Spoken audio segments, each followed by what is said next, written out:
Ang inyo po bang karelasyon ay pansin po ninyo yung nanlalamig na sa inyo?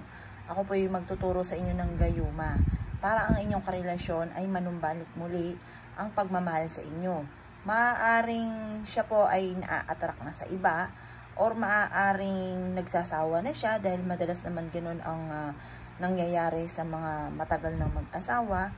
Mainam na subukan nyo po ito. Maaaring may mga kamalasan sa inyo pong tahanan or sa inyong kwarto na maaaring dapat nating itaboy.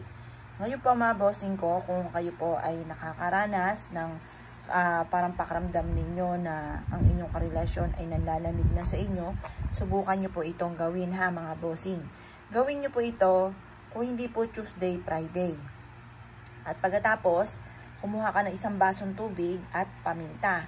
Ang gagawin nyo lamang, harap ka sa gawing silangan. At pagkatapos, magwi-wish po kayo.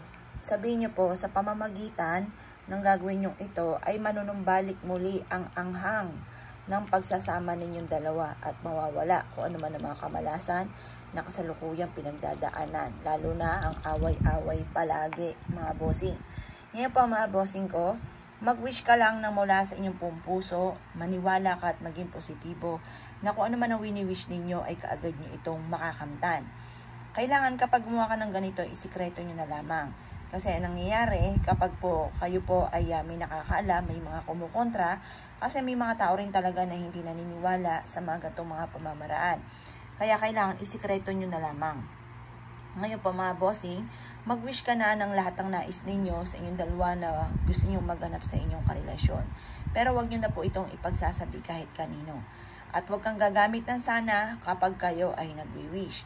Kasi pag gumamit ka ng sana, parang 50-50 pa yan kung magkakatotoo.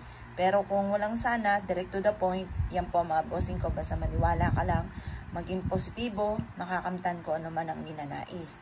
Ibilad nyo to hanggang alas 8 ng umaga.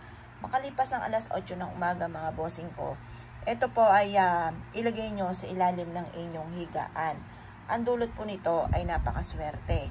Ngayon po mga bossing ko, kapag po ito ay sa loob ng 1 linggo, gawin ito ng good for 1 week. Pag ito yan ay magkukulay brown kasi yung kulay ng ating paminta ay hahalo sa tubig. Yan po mga bossing ko, itatapon nyo lamang sa may labahan ninyo kasi baka magbara kapag yung paminta ay itinapon nyo sa lababo ninyo.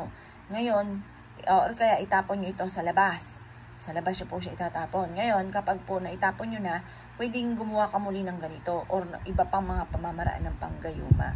Kasi nangyari, kapag po isang beses lang, dapat kasi lutong-luto, maaaring hindi pa tatalab.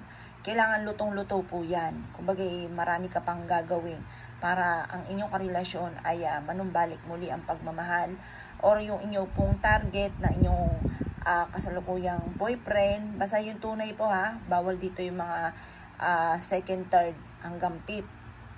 Bawal po yun. Dapat po ay yung legal ka mga boss. Ngayon pa mga bossing ko, gawin nyo po ito na makailang beses or gumawa ka pa ng iba pa para mas maging powerful at sobrang talab sa inyong karelasyon. Basta positive ka lamang at walang imposible. Ganun din huwag ka makakalimot magdasal. Proven po ito.